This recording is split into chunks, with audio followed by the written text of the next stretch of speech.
Hey folks, Nick here from Another BookTube channel, and today, kind of a bonus episode, a bit of a ramble response to a recent Criminolly video. Ollie posted a video called Books Are Better Than Movies. Why are some ways of storytelling valued more than others? And in the video, he provides a hierarchy of storytelling media based on how respected he feels that they are. The hierarchy he gives was poetry, then theater, novels, movies, TV and comics on the same level, and then video games. It's a good hierarchy, but ultimately I think there is a lot of subjectivity because different mediums will be more or less accessible to the average person. I think if you ask people outside of BookTube or BookTok or Bookstagram, the answer very definitively shifts to movies as being the most respected form of storytelling. Not necessarily the best form of storytelling, but most respected by the general public. And here's why I think that. First, I want to note that film was a very big part of my life growing up and all through college because I intended to become a film critic at some point in my life. I have a degree in film study. But since I've graduated college 10 years ago,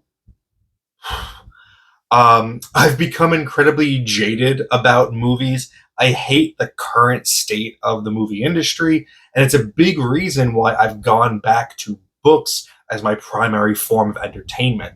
I also discovered comic books in that time, and I've made them my entire personality. And if you're asking me right now, of those three mediums, which one is the worst storytelling medium, I would probably say movies. But every time I have a conversation with someone who's recently read a good book or a good comic, they inevitably say the exact same thing. I would love to see them make a movie of it. And that right there, that's the crux of my argument. When people say this, that they want to see a movie of it, they are basically given a written work the highest compliment that they can think of.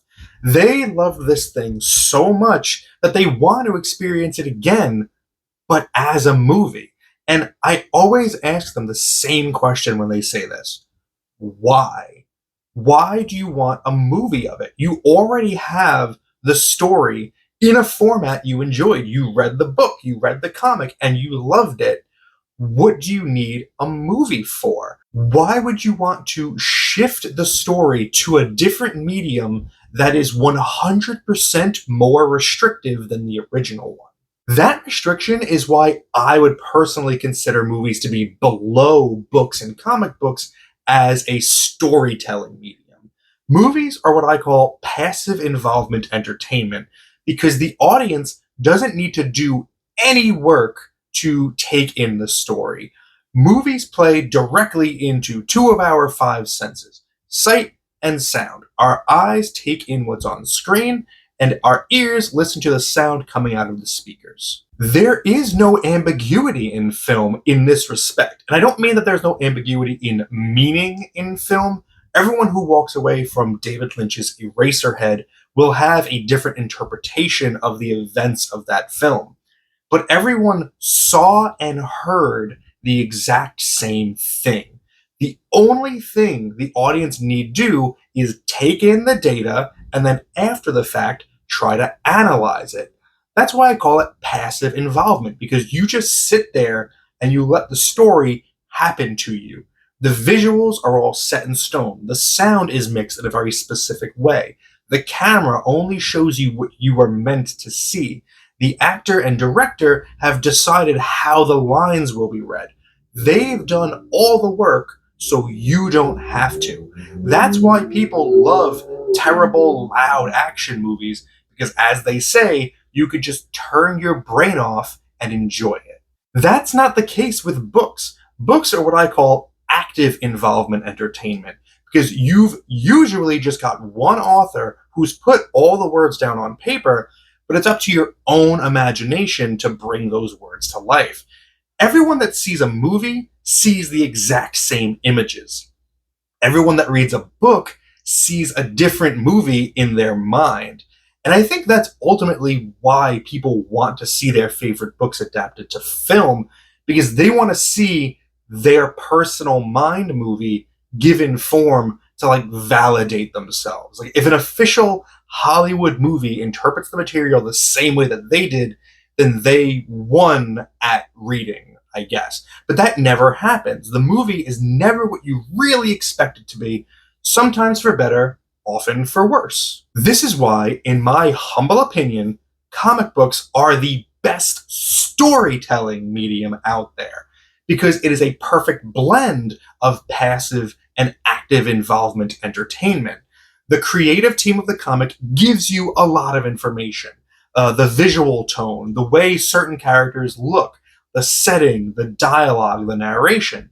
But they also leave a lot to your interpretation, such as how to read the dialogue, what a certain facial expression means in a panel, why a panel is composed a certain way, the speed at which you experience the story, the way characters and actions sound, and so on. And yet, as Ali points out in his video, comics are still struggling at the bottom of the list of respected media, most likely due to its origins in newspaper strips and the kid-friendly superhero comics of the Golden and Silver Ages. That was a bit of a tangent, so let me just summarize here what that was all about. Movies are the most respected form of media by general audiences today because it's the medium that they wish they could see all of their stories in. It is what most people consider to be the ultimate aspiration of all other media. If it gets enough attention, they just might make a movie of it. Nobody has ever watched a movie and thought, ooh, this would make an excellent poem. And this is despite the fact that movies are a very restrictive storytelling medium that don't allow for audience participation the same way books or comics do. Or even stage plays for that matter, because with a stage play, you still have the free will to be looking anywhere on the stage that you want to be. Whereas a movie, you're dialed into only what the camera is showing you. I didn't even touch on the fact that movies can generally only be about 2 hours long, and they themselves are divided by animation and live action, and that live action is viewed as the absolute pinnacle, despite, again, being way more restrictive than animation. So that's it. I'm afraid that I may have lost the thread somewhere in there, but I had fun filming this, so I'm not going to cut it out. Let me know your thoughts about this topic in the comments. Very curious what your thoughts are. Thank you for spending some time with me today, but now it's time to get back to reading.